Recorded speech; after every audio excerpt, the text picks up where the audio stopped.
Një hadith shumë interesant, një hadith të bukur, një hadith mjaft inspirues, i cili hadith në vete përmban këtë parim dhe këtë rregull të rëndësishëm. Shpërblimi i veprës vjen nga vetë lloji i veprës, mirë po është një hadith i cili na flet për një njeri të mirë, të rëndomt, një njeri i cili nuk ka qenë i rëndësishëm në shoqërinë ku ka jetu, në kohën kur ka jetu, një njeri i panjohur. Mirë po, për shkak se ka qenë njeri i mirë, Allahu e ka shpërbly me shpërblime të mëdha nga se veprat e tij ishin të mira.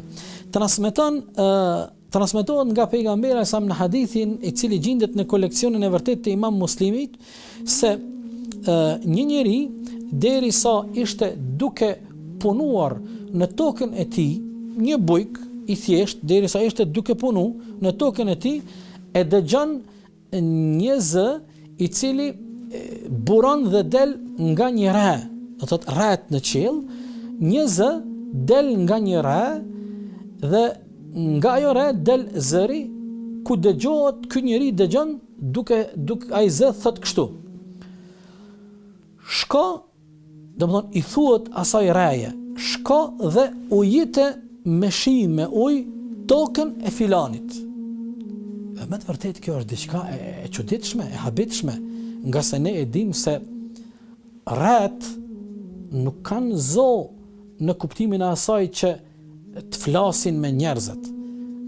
Ne e dim cili është zëri i rreve, ne dim për rufene, ku ta di une, mirë po, që rreja të komunikon me njeriu, kjo është e pazakonshme.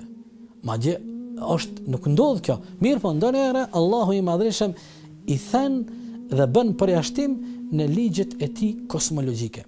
Dhe ky bujku i thjesht, derisa ishte duke punuar në tokën e tij, e dëgjoi atë zë dhe filloi me shiqu atë re e cila filloi të lëviz derisa arriti në një vend të caktuar dhe aty shpërtheu shiu.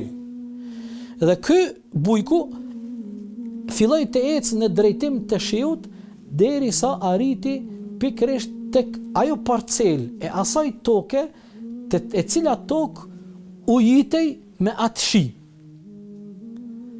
Kur arriti ky bujk tek ajo pjesë e asaj toke, vetëm ajo tokë ujitej me atë ujë.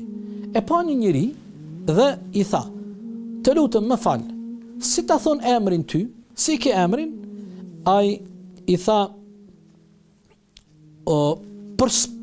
"Për çka po mpyet si e kam emrin? Çfarë po të intereson?" Ja ktheu ky bujku. Tha: "Unë derisa isha duke punu në tokën time, e dëgjova një zë prej re, nga kjo re, ku dëgjova duke thënë, shko, i thuhet kësaj reje, shko dhe ujite tokën e filanit." Ai në fakt ishte pronari asaj toke dhe ai ishte ai zotriu që e dëgjoi atë emër. Atëherë, kur e kuptoi ky bujku i rëndomt, çfarë po ndodh, i tha: "Të lutem, pasi që unë jam tani dëshmitar dhe unë krejt këtë e përjetova, a kam mirësin të më tregosh çfarë njeri u jeti, kush qenë këti? Kjo diçka e jashtëzakonshme.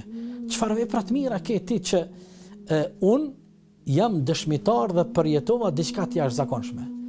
Ky njeri, i cili edhe ky ishte bujk i thjesht, tha: "Nuk kam ndonjë gjë të jashtëzakonshme, mirë po, unë kam një parim. Parimi është ky. Në momentin kur vije koha që unë t'i marr këto bereqete, këto të mira prej tokës time, unë bereqetin që e marr nga toka ime e ndaj në 3 hise. Një hise ja lo familjes time, një hise e japi sadaka dhe një hise, një të tretën, e deponoj për me e mbjell këtë bereqet për vitin tjetër."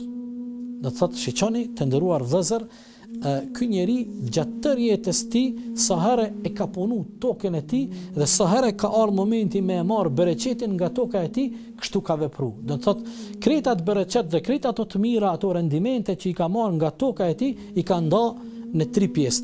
Një të tretën e atij bereqeti e ka ofru lëmosh dhe sadak për nevojtar dhe të varfërit, 1/3 e ka nda për familjen dhe pasurinë e tij, 1/3 e ka deponu për me e kultivu dhe për me e mbjell në vitet vijuese.